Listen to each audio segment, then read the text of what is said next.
नमस्कार दोस्तों, स्वागत है आप सभी का केपी एग्जाम टॉपर्स में। कैसे हैं आप सभी लोग? उम्मीद करते होंगे अच्छे होंगे, स्वस्थ होंगे और मस्त होंगे। और बीपीएससी टीआरई 4.0 की एग्जाम के लिए आप सजग हो गए होंगे। तैयारी के लिए अब आप लोग लग चुके होंगे पूरी मेहनत के साथ, पूरे जोश और जुनून के साथ।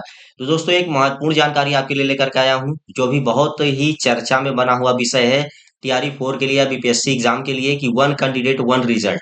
अब ये क्या है? ये नए बच्चों के लिए या सभी बच्चों के लिए जो टीआरई 4 देना चाहते हैं, उनके लिए एक चर्चा का विषय है, उनके लिए एक सोचनीय विषय है। तो इस वीडियो में हम लोग जानेंगे कि क्या होता है वन कैंडिडेट वन रिजल्ट और ये कैसे अप्लाई होगा बीपीएससी टीआरई 4.0 में। तो वीडियो को पूरा जरूर देखें सारी जानकारी जानने के लिए, और वीडियो को लाइक करें, शेयर करें, और चैनल पे नए आ रहे हैं तो सब्सक्राइब करना ना भूले दोस्तों।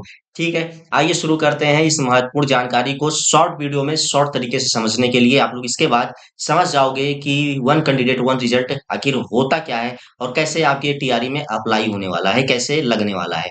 ठीक है, आइए सबसे पहले एक आंकड़ों के अनुसार समझते हैं कि बीपीएससी टीआरई 4 महत्वपूर्ण जानकारी। ठीक है, अब इसमें क्या है कि बिहार शिक्षा विभाग और बीपीएससी के बीच एक चर्चा हुई कि जो नई भर्ती होगी यानी टीआरई 4 होगी, उनमें प्रक्रिया के नए नियमों पर जो है विचार किया जा रहा है। जो विचार क्या है, नियम क्या है, वो है वन कैंडिडेट वन रिजल्ट का।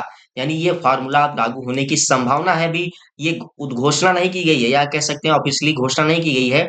ये अभी विचार हो रहा है केवल बिहार शिक्षा विभाग और बीपीएससी के मध्य में। ठीक है, तो आप ये पूरा ना मान लीजिए कि घोषणा हो चुकी है, ये अभी लागू हो सकता है, संभावना जताई जा रही है अभी। ठीक है, और ये बिहारी जो टीआरई 4.0 है, इसमें अपनाने पर जोर दिया जा रहा है। जो टीचर रिक्वायरमेंट एग्जाम होता है बीपीएससी की तरफ से, उसमें अपनाने पर जोर दिया जा रहा है। इसमें अब देखो, लगभग जो 44,000 पदों पर भर्तियां देने की बात कही गई है बिहार शिक्षा विभाग की तरफ से और बीपीएससी की तरफ से, उन पदों पर ये चीजें लागू होनी है। और विभिन्न स्तरों पर शिक्षकों की नियुक्ति होगी, इसी आधार पर होगी। उद्देश्य क्या रहेगा इसका भाई? तो भर्ती प्रक्रिया को अधिक पारदर्शी बनाना और न्याय संगत बनाना, सभी योग्य उम्मीदवारों का समान अवसर प्राप्त हो सके। इससे पहले क्या होता था? इससे पहले होता था कि अगर एक कैंडिडेट 6, 8, 9, 10, 11, 12 तीनों में रिजल्ट आ जाता था, तो उसका तीनों में जो है फाइनल रिजल्ट मेरिट के आधार पर दे दिया जाता था, जिससे जो बच्चे कम मेरिट वाले होते थे वो छट जाया करते थे। ठीक है, तो ये चीजें अब नहीं होंगी। इससे क्या होगा, जो कम मेरिट वाले लोग भी हैं उनका भी चयन हो जाएगा, वो भी आसानी से नौकरी कर पाएंगे। तो खास करके जो कम मेरिट वाले छात्र हैं उनके लिए बड़ा महत्वपूर्ण नियम होगा, लागू होगा। ठीक है, और इसमें किसी का भाई देखो नुकसान नहीं होगा। इसमें किसी का नुकसान नहीं होगा, सभी का एक तरीके से फायदा ही होने वाला है। किसी भी विद्यार्थी का इसमें नुकसान नहीं होने वाला है। आइए समझते हैं कि वन कैंडिडेट वन रिजल्ट के फायदे क्या है भाई। यहाँ पे फायदों को देखेंगे तो पहली बात है भैया, सीटें ब्लॉक नहीं होंगी, अधिक नियुक्तियां होंगी ज्यादा स्तर पे, और पारदर्शी प्रक्रिया। जो मतलब बीपीएससी का जो परीक्षा आयोजन होगा, उसकी जो प्रक्रिया होगी वो पारदर्शी होगी पूरी तरीके से, कोई भी धोखाधड़ी नहीं होगी इसमें, इस टीआरई एग्जाम में। ठीक है, तो इसको थोड़ा विस्तार से देखा जाए भाई कि इसके फायदे क्या हैं। तो सीटें ब्लॉक नहीं होंगी, मतलब जो पहले एक ही मेधावी छात्र कई सीटों पर जो कब्जा कर लेता था, जिससे सीटें खाली रह जाती थी, अब एक व्यक्ति सिर्फ एक ही सीट लेगा, जिससे बाकी सीटें अन्य योग्य उम्मीदवारों को उपलब्ध हो जाएंगी। अब सोचिए कि कितना बड़ा जो है फायदा होगा। अब आप इससे सोच रहे होगे कि भाई हमारा नुकसान होगा, तो नुकसान आपका नहीं होने वाला है, बल्कि आपका फायदा ही होने वाला है इसमें। ठीक है, अब अधिक से अधिक नियुक्तियां भी होंगी इसमें। तो जो पोस्ट खाली हो जाती थी पहले, उस पोस्ट के आधार पर ज्यादा से ज्यादा नियुक्ति करने का विचार कर रहा है शिक्षा विभाग।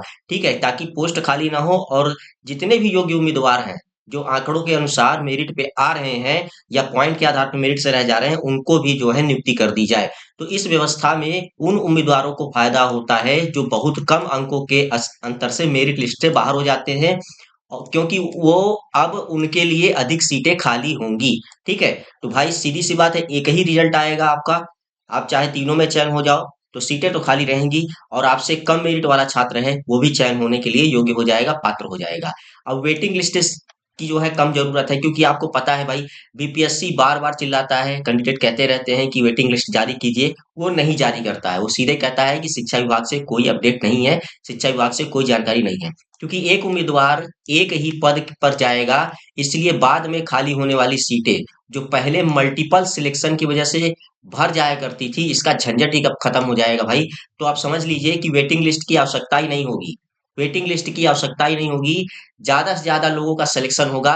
तो इस वजह से आप जो अगर सोच रहे हो कि वन कैंडिडेट वन रिजल्ट आपके लिए नुकसानदायक है, तो संपूर्ण फायदा है भाई, सभी लोगों के लिए पूरा फायदा है। हाई मेरिट वाले हों, लो मेरिट वाले हों, सबके लिए एकदम समान अवसर से फायदा होगा। और सबसे अच्छी बात ये रहेगी इसमें धांधली नहीं होगी। इसमें धांधली नहीं होगी, तो आप लोग अगर चाहते हो कि ये चीजें लागू हों, तो आप बिहार सरकार शिक्षा विभाग का सपोर्ट करिए कि ये चीजें लागू होनी चाहिए। इसमें किसी का नुकसान नहीं है दोस्तों। और दोस्तों एक चीज आपसे हमारी अपील ये है कि अगर आप लोग इस वीडियो पे हो, बने हो, देख रहे हो, तो शेयर तो जरूर कर दीजिएगा। अगर वीडियो अच्छी लगी है, लाइक कर दीजिएगा। और चैनल पे नए आए हैं ना, तो प्लीज सब्सक्राइब कर लीजिएगा।